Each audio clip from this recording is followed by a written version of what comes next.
Have you ever woken up and felt empty? Not sad, not angry, just nothing. The things that once brought you joy feel distant now, hollow. You scroll, you walk, you speak, but everything seems mechanical. There's a dullness that no amount of distraction can erase. You laugh, but it doesn't reach your soul. Carl Jung didn't call this depression, he called it a threshold, a psychological turning point where the ego begins to collapse, where the structures you once believed in, identity, meaning, pleasure, lose their shape, and you're left in a strange fog of numbness asking, what is wrong with me? But maybe nothing is wrong. Maybe something deeper is trying to emerge. Jung called this state a confrontation with the unconscious, and for many, it marks the beginning of what mystics call the dark night of the soul, a passage through the underworld of the psyche, where all masks fall and the true self waits to be found. This is not a breakdown, it is a descent, not a fall into despair, but a falling away of illusions. In this video, we'll explore Jung's view on why life can suddenly lose its taste, why you might feel like a stranger in your own mind, and how this experience may be the most important one of your life.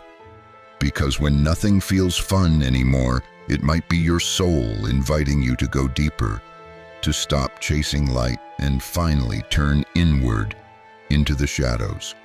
Let's begin the journey. It often begins subtly.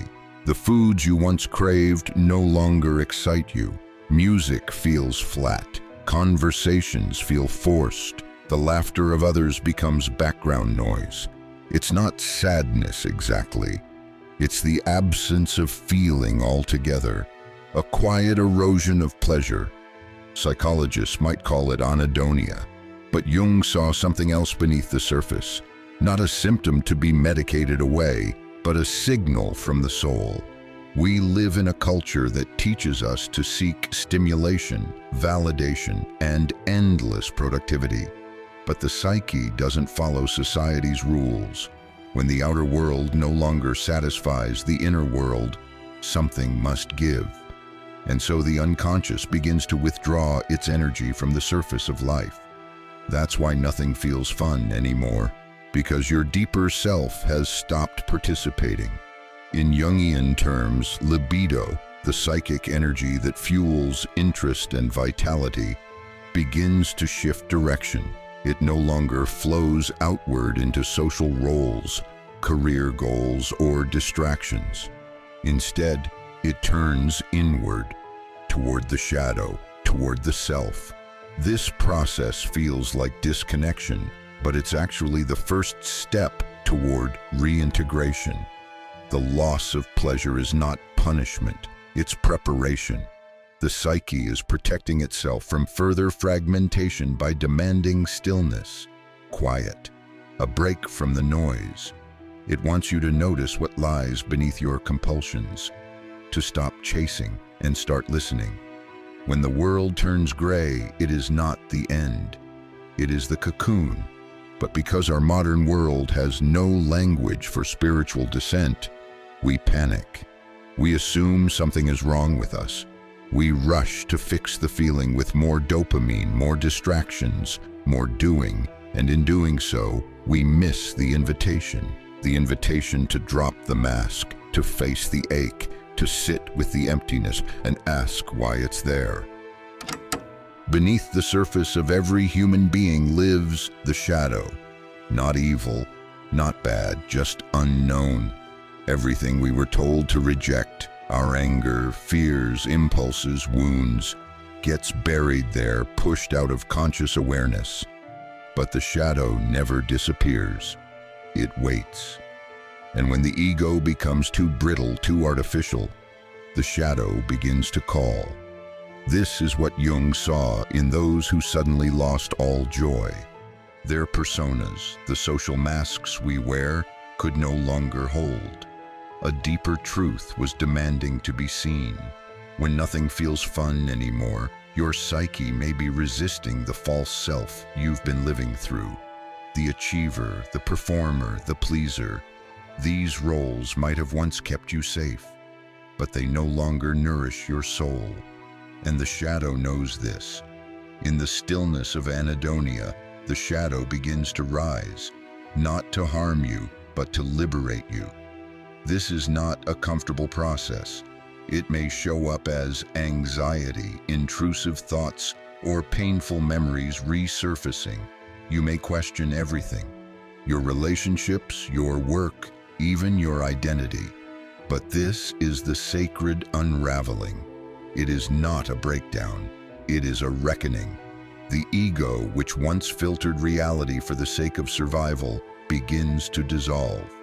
And what's left? A raw encounter with the unconscious, the true source of our power and our fear. Jung believed that true healing requires us to make the unconscious conscious, to meet our shadow not with judgment but with curiosity, to look into the darkness within and whisper, "I see you." Only then can we begin the work of integration. So if joy has vanished from your life, ask yourself, what have I been avoiding?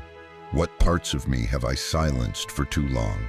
The answers will not come from the surface. They live in the dark. Most people fear losing control, but few realize that control itself is often a fiction, a fragile structure built by the ego to make life predictable. When joy disappears, that structure begins to fall apart. The ego's purpose is to give us identity, to say, "This is who I am." But what happens when the roles no longer fit? When the success you chase leaves you empty? When the pleasures you once loved no longer satisfy? Jung saw this as an inevitable stage in the individuation process. The soul cannot be whole while imprisoned by false identities, and so it begins to dismantle the illusion, not to punish you, but to set you free. This collapse may feel like depression, but it's not the same. Depression is the surface symptom. The deeper movement is spiritual, a quiet rebellion of the soul. The ego will resist. It will try to regain control, to distract, to deny. It may cling harder to old habits, or try to escape through addiction or performance. But the more you resist, the more painful the collapse becomes. True transformation begins when you stop running. Let yourself fall into the unknown, into the silence, into the space where you no longer know who you are.